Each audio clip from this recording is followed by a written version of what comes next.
Fala moçada, tudo bem com vocês? Tudo tranquilo, tudo em paz? Que coisa boa! Chegando aqui finalmente ao último vídeo de uma playlist maravilhosa, da qual eu tenho muito orgulho de ter feito, viu?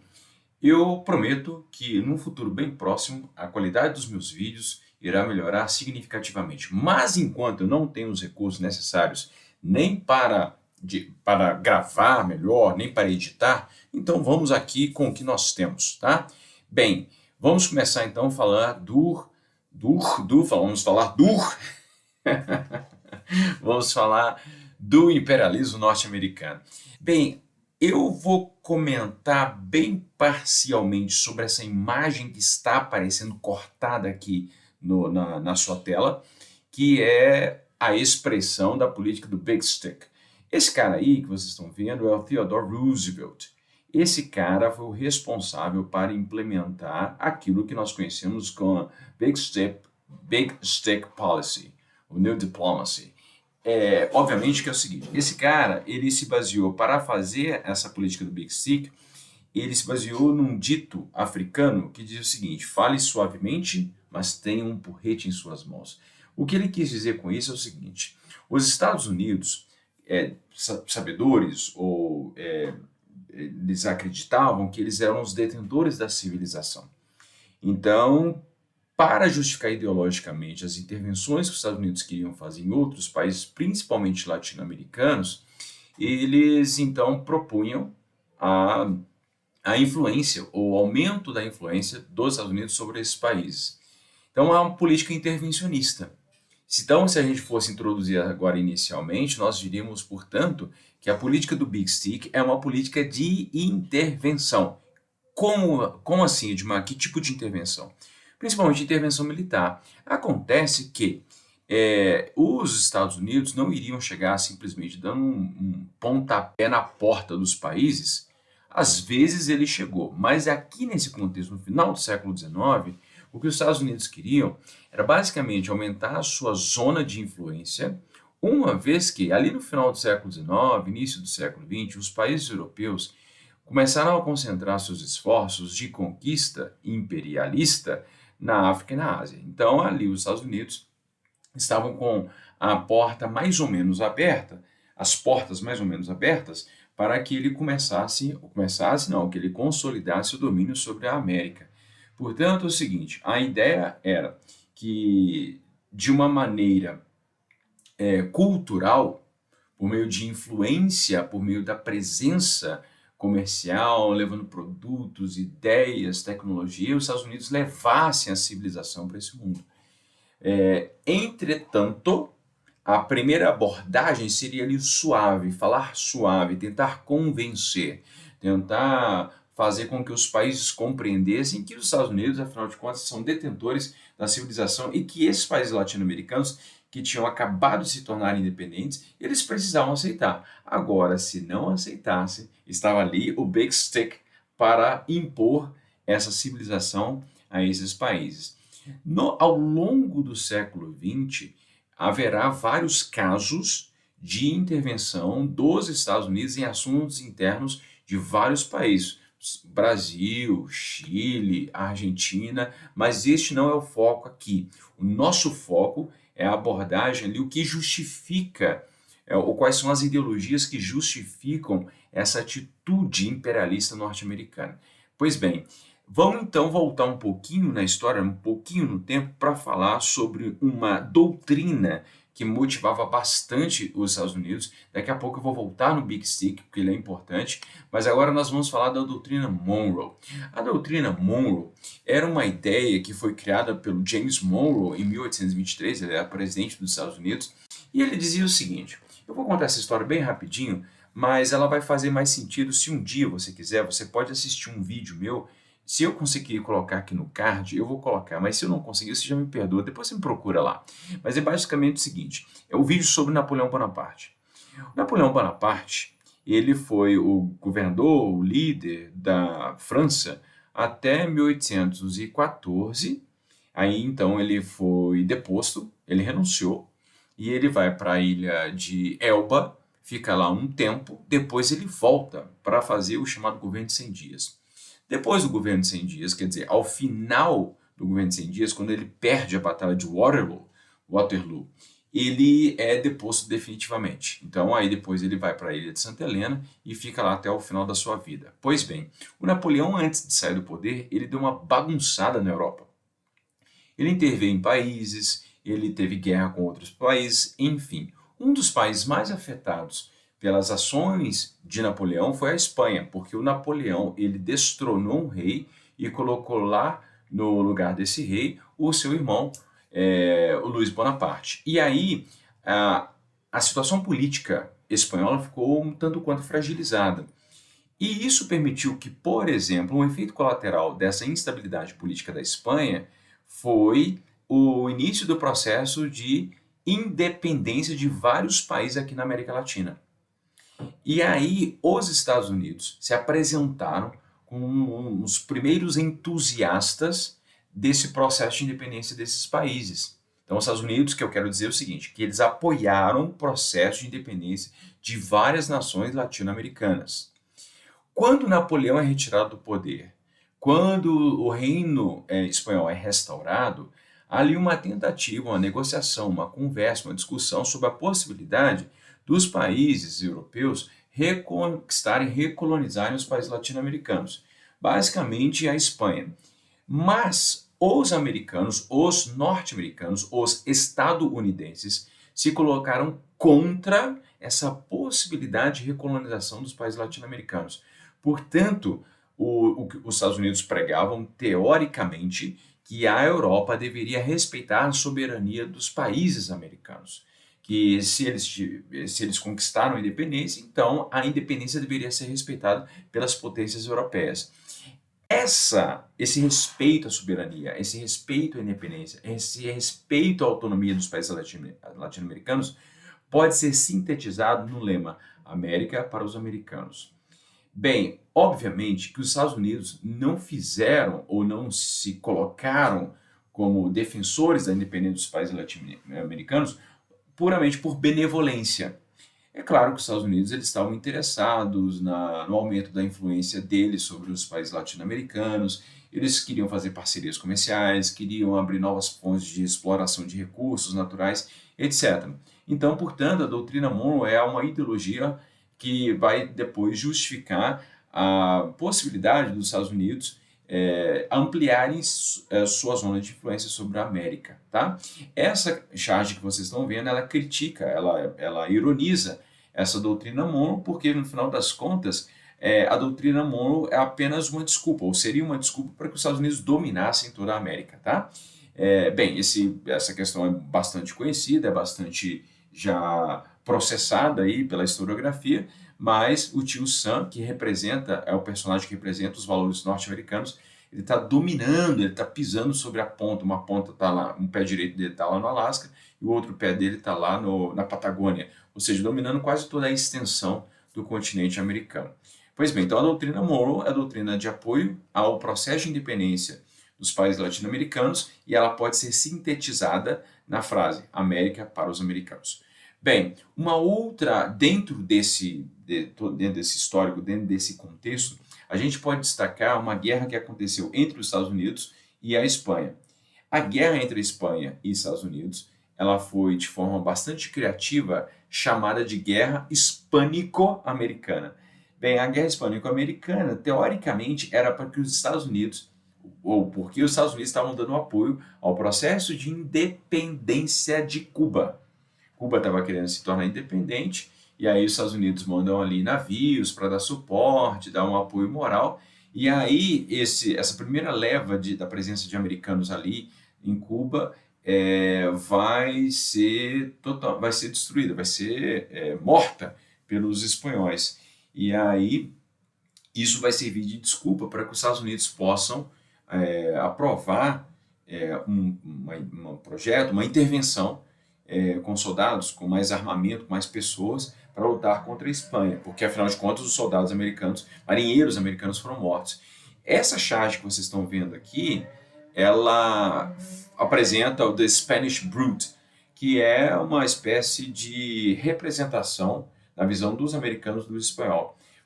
esse monstro espanhol que está sendo mostrado aí, ele está com um punhal na mão esquerda. O punhal é uma forma, quer dizer, é uma arma que historicamente foi conhecida como a arma dos covardes, a arma da traição, porque apunhalar pelas costas, né, é uma forma de traição. Então, portanto, a Espanha teria, de forma covarde, assassinado ali os marinheiros americanos e, portanto, os Estados Unidos precisavam de uma revanche. Os Estados Unidos precisavam mostrar ou responder à altura desse crime, né, na perspectiva dos Estados Unidos.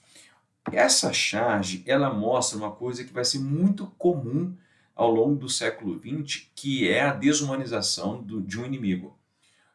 Isso é muito presente nas imagens, nas leituras, nas propagandas que os governos fazem dos seus interesses contra determinados inimigos. Agora, a desumanização é extremamente perigosa, porque aí ela serve para que você possa fazer qualquer coisa contra o seu inimigo. Afinal de contas, já há um consenso ali, uma compreensão, uma tentativa de dizer para a comunidade civil que aquelas pessoas, na verdade, não são pessoas. Então, você pode fazer qualquer coisa. Então, essa é uma prerrogativa, ou esse é um modo, uma forma de representação do inimigo que vai ser muito comum ao longo do século XX. E os Estados Unidos fazem isso também. Mas os espanhóis também fazem isso. Os espanhóis, por exemplo, representam aqui o tio Sam dominando tudo. Então, a ideia aqui é que o tio Sam ele é um glutão. Glutão é aquele cara que é o ganancioso, né? Que está aqui tentando dominar tudo, e aí, enquanto a Espanha já tinha saído, então os Estados Unidos estão sendo os grandes glutões, aqueles avarentos, né? Avarentos não, mas aqueles caras que querem muito território para eles, os gulosos, que estão querendo dominar todo o território. Bem, finalmente, depois, na Guerra Hispânico-Americana, os espanhóis perdem, Cuba é liberta, e aí os Estados Unidos, como eles ajudaram Cuba a conquistar a independência, os Estados Unidos vão aprovar a Emenda Platt. A Emenda Platt é uma emenda constitucional. Emenda constitucional é um acréscimo que é feito à Constituição depois que a Constituição já está pronta. A Constituição dos Estados Unidos ela foi promulgada no ano de 1787. E aí, em 1901, houve várias emendas, muitas emendas, a emenda sobre escravidão, a emenda sobre armamento, enfim, várias emendas foram aprovadas depois da Constituição pronta, e uma delas é a Emenda Platt. A Emenda Platt, ela previa uma intervenção dos Estados Unidos na ilha de Cuba. E essa charge é muito interessante porque mostra o tio Sam fazendo um carinho, ele está acariciando ali Cuba estereotipada, como lembra lá que se vocês assistiram o meu outro vídeo sobre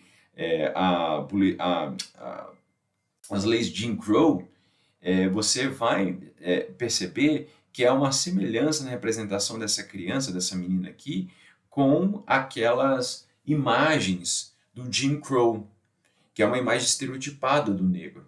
É uma imagem deformada, uma imagem né, que quer também, no limite, desumanizar o negro também. Então, os Estados Unidos estão se colocando aqui como um senhor quase que benevolente, mas a gente pode notar um certo sarcasmo na cara do tio Sam.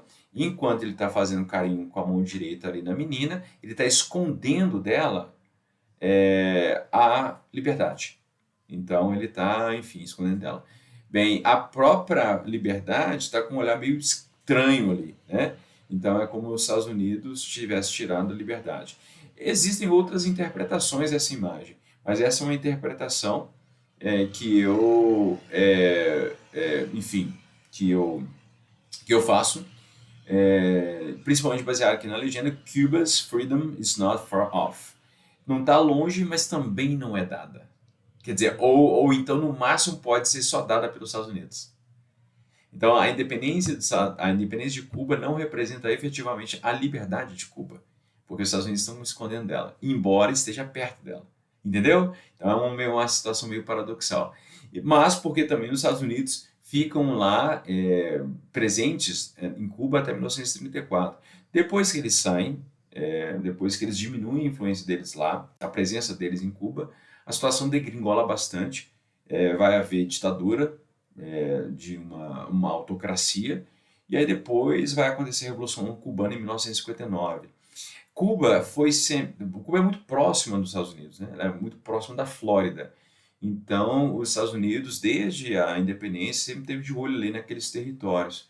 Consegue, por exemplo, Porto Rico, e Cuba vira uma espécie de pedra no sapato, porque, inicialmente, quando aconteceu a Revolução Cubana, os Estados Unidos receberam com muito entusiasmo a Revolução Cubana. Entretanto, na medida que o tempo foi passando, quando Fidel Castro se alinha à União Soviética, então os Estados Unidos cortam relações e fazem um grande boicote, um embargo, né, comercial a Cuba. Então, isso, de certa forma, acaba prejudicando os interesses econômicos ou as atividades econômicas cubanas. Enquanto a União Soviética existiu, Cuba teve uma situação relativamente interessante, mas depois que a União Soviética acabou, a situação piorou bastante lá. Então, hoje eles tentam sobreviver ainda com os resquícios, ainda com toda a motivação deles e todo o orgulho que eles têm da revolução que eles fizeram. Existem muitas pessoas que são contra a Revolução Cubana, muitos desertores, muita gente que saiu de Cuba, que não concorda com o sistema que existe lá, e foi para fora. Obviamente que os cubanos que moram nos Estados Unidos são totalmente contra a Revolução Cubana e o sistema governamental de Cuba. Então, Cuba é um exemplo ali, foi um país que acabou entrando no centro da discussão durante a Guerra Fria, mas porque os Estados Unidos sempre tiveram muito interesse lá, nessa ilha, por causa da proximidade, e também porque, durante algum tempo, os Estados Unidos conseguiram explorar, por exemplo, a produção de cana-de-açúcar e a produção também de fumo, porque Cuba é uma grande produtora de fumo e é uma grande produtora e é a maior produtora, a melhor produtora de charutos, né? O charuto cubano é um charuto bastante reconhecido como um bom charuto no mundo.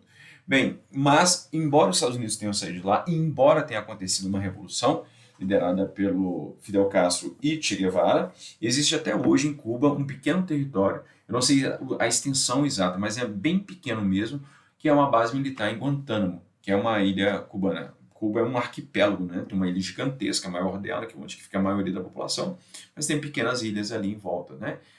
Então, a base militar de Guantánamo fica numa dessas partes aí. Bem, política do Big Stick. Essa é uma das imagens mais emblemáticas para explicar o imperialismo norte-americano. E aí eu vou explicar bem rapidamente, porque esse vídeo já está muito grande, mas nós temos o tio Sam como um professor, então ele está olhando com a cara bem severa aqui para crianças que estão com a cara emburrada, estão com a cara amedrontada, estão assim espantados com a lição do tio Sam. É como que se a civilização ou aquilo que o tio Sam representa causasse um espanto. Não no sentido... Porque espanto pode ter um sentido positivo, mas nesse caso é um sentido completamente negativo. O que mostra, na verdade, que o tio Sam estava impondo. A varinha que ele está na sua mão é uma vara que está impondo uma autoridade, impondo uma narrativa, impondo uma ideia, uma ideologia. E ela, então, portanto, ela tanto sintetiza ou ela expressa a política imperialista como também a política do Big Stick. É uma imposição da autoridade dos Estados Unidos sobre os países. As crianças que estão ao fundo, que estão atrás dessas crianças no primeiro plano, ou seja, as crianças que estão ali no segundo plano, são as crianças dos estados norte-americanos. Essas crianças já estão, entre aspas, civilizadas, elas estão ali bem comportadas, sentadas, alinhadas e lendo os livros. Enquanto as crianças cubanas só estão escutando ali amedrontados o que o tio Sam tem para falar. Ali no fundo dessa imagem tem um indígena e ele está com um livro de cabeça para baixo. É como se a charge dissesse o seguinte: o indígena, na perspectiva dos americanos da época, são incapazes de aprender as lições que as outras crianças aprendem. E do lado de fora da sala de aula tem uma criança representando o mundo asiático. É um estereótipo do asiático, um estereótipo do chinês, que está com seu pigtail, que é aquele rabo de... Né, pigtail, que é o rabo de porco, né? Porque ponytail, que é rabo de cavalo, pigtail rabo de porco que ele está, enfim. Então, o chinês está do lado de fora da sala, observando o que está acontecendo ali. Então, essa imagem representa a imposição da civilização norte-americana sobre os outros países, por meio de intervenções. Então, a política do Big Sig é uma intervenção, uma política de intervenção. E é isso para evitar, claro, cada vez mais para diminuir a influência dos países europeus sobre a América. Embora eu tenha colocado essa frase aqui, eu gosto sempre de fazer com que os alunos compreendam que a influência das potências europeias ela já tinha diminuído bastante. Então, a ideia da política do Big Sig, mais do que isso, ela é uma ideia que prevê que os Estados Unidos se tornem uma espécie de polícia internacional para garantir a civilização desses países. Entendeu? Pois bem, essa aqui é uma fala do Theodore Roosevelt.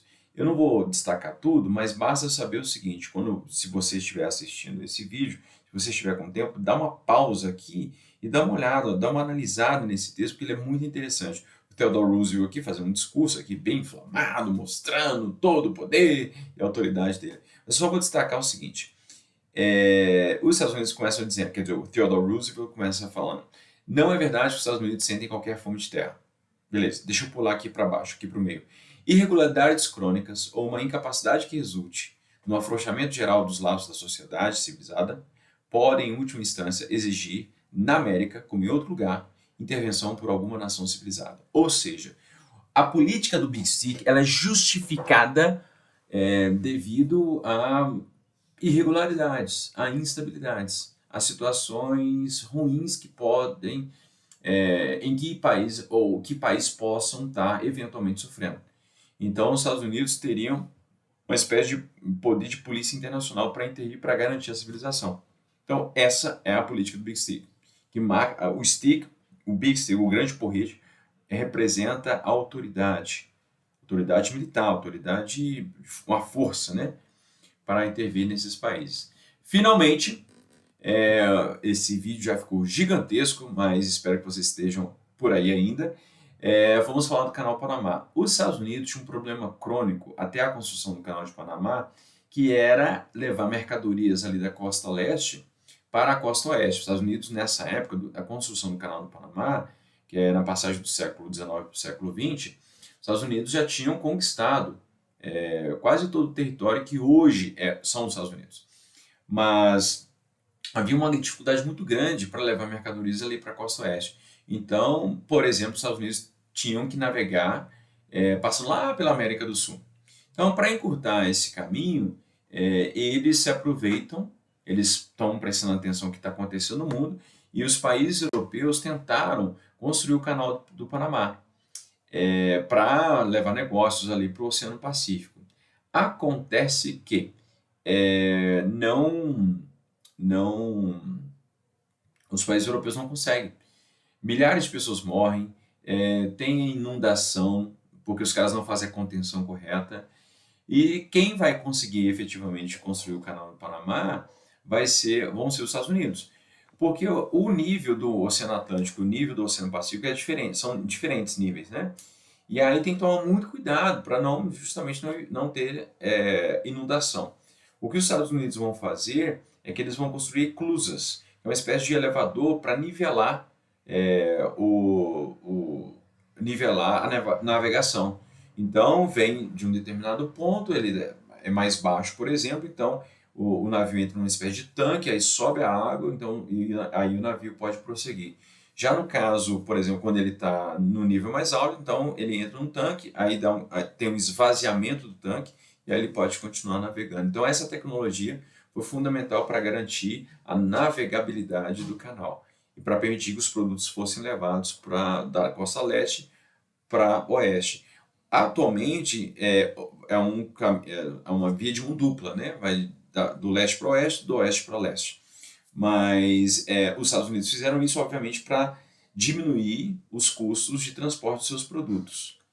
Isso, então, acabou impactando positivamente na economia dos Estados Unidos.